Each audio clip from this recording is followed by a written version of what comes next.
பெரியவா திருடிகளே சரணம். நல்லது நடக்கும், நல்லது மட்டுமே நடக்கும். நம்மளோட சேனல் நேயர்கள் அனைவருக்கும் வேண்டிய பணிவான வணக்கங்கள், கோடான கொடி நன்றிகள். இன்னைக்கு என்ன பார்க்க போகிறோம் இந்த வீடியோவில் அப்படின்னா, ஒரே நாள் விரதம், ஒரு வரி மந்திரம், கேட்ட வரலாம் கிடைக்கணும். என்னது அது? சஷ்டி விரதம் தான்.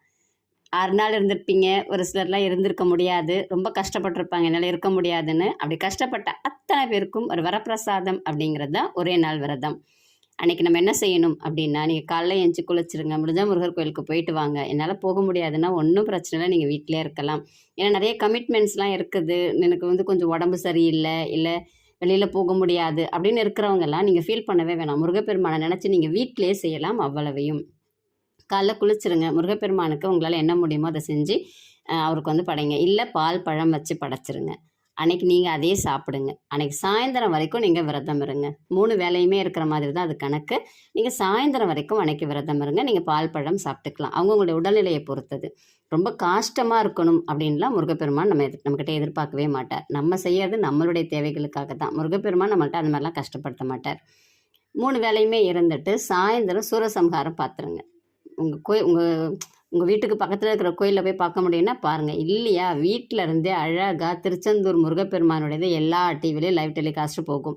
வீட்டில் உட்காந்து அழகாக பாருங்கள். பார்த்துட்டு குளிச்சிருங்க. சூரசம்ஹாரம் முடிஞ்சவொடனே குளிச்சிருங்க. குளிச்சுட்டு முருகப்பெருமானுக்கு பைத்தம்பருப்பு பாயசம், இல்லை கேசரி, சக்கரை பொங்கல், உளுத்த வடை, இல்லை திணை மாவு, இல்லை பால் பழம், இவங்களால் என்ன முடியுமோ அதை வச்சு முருகப்பெருமானை மனசார வேண்டிக்கிட்டு படைச்சிட்டு அதையே நீங்கள் சாப்பிட்டு விரதத்தை நீங்கள் முடிச்சுக்கலாம். மறுநாள் வடை பாயசத்தோடு செஞ்சு முருகப்பெருமானை நினச்சி, முருகர் கோயிலில் திருமணம் நடந்துச்சு அப்படின்னா நீங்கள் பக்கத்தில் இருக்கிற கோயிலில் போய் மொய் எழுதிட்டு வந்து சாப்பிடுங்க. இல்லையா, நினச்சிட்டு நீங்கள் உங்கள் வீட்டிலே செஞ்சு காலையிலே சாப்பிட்ருங்க, ஒன்றும் பிரச்சனை இல்லை. இவ்வளோதாங்க நீங்கள் சிம்பிளாக செய்ய போகிறது. ஆனால் அன்றைக்கி ஃபுல்லாக நீங்கள் என்ன செய்யணும் அப்படின்னா, முருகனுடைய மந்திரத்தை சொல்லிக்கிட்டே இருக்கணும். கந்தசஷ்டி கவசம் சொல்ல முடிஞ்சால் சொல்லுங்கள், வேல்மாறல், திருப்புகழ், உங்களால் என்ன சொல்ல முடியுமோ, என்ன பாடல் தெரியுமோ சொல்லுங்கள். இல்லை எனக்கு அதெல்லாம் தெரியாது, ஒன்றும் பிரச்சனை இல்லை. முருகனுடைய மந்திரத்தை சொல்லிக்கிட்டே இருங்க. முருகனுடைய ஒரு வரி மந்திரம் மகாபெரிவா ரொம்ப அழகாக சொல்கிறாங்க. என்னென்னா, குருவாய் வருவாய் அருள்வாய் குகனே. இந்த ஒரே ஒரு வரி மந்திரத்தை மட்டும் நீங்கள் அன்னைக்கு 1008 முறை சொல்லுங்கள். எப்படி சொல்கிறதுன்னு எங்களுக்கு கணக்கு தெரியல, எங்களுக்கு கணக்கு வச்சுக்க முடியாதுன்னு யோசிக்கலாம். நீங்கள் சொல்லிக்கிட்டே இருந்தீங்கனாலே முருகப்பெருமான் எண்ணிக்குவார், அதெல்லாம் பிரச்சனை இல்லை. இருந்தாலும் எனக்கு கணக்கு வேணும்னு யோசிக்கிறவங்க, உங்கள் கை விரல் இருக்குது இல்லைங்களா, அந்த 3 பகுதி இருக்கும். அப்போ ஒரு விரல் எடுத்துன்னா 3 தடவை சொல்கிற மாதிரி இருக்கும் இல்லையா.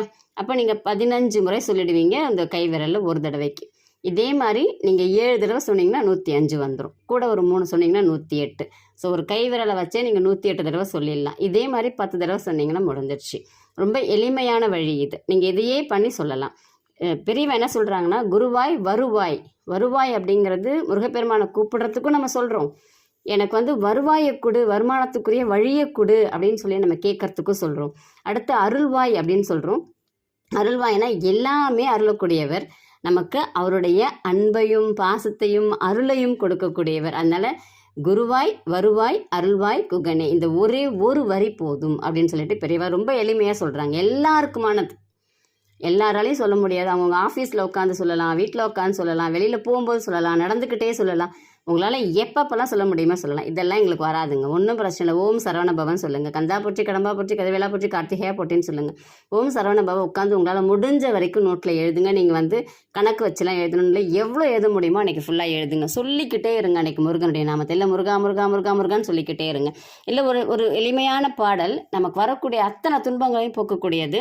அந்த பாடல் நான் சொல்கிறேன், முடிஞ்சால் அந்த பாடலையும் நீங்கள் சொல்லுங்கள்.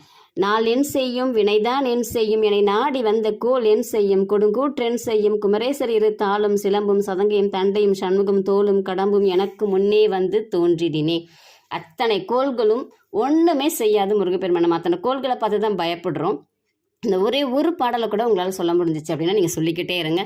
முருகப்பெருமான் நீங்கள் கேட்டது கேட்காதது அத்தனையும் அள்ளி கொடுக்க அன்னைக்கு காத்திருக்கிற எல்லாருமே இந்த ஒரு நாளை வரப்பிரசாதமான அந்த 27ஆம் தேதி திங்கட்கிழமையை பயன்படுத்திக்குங்க.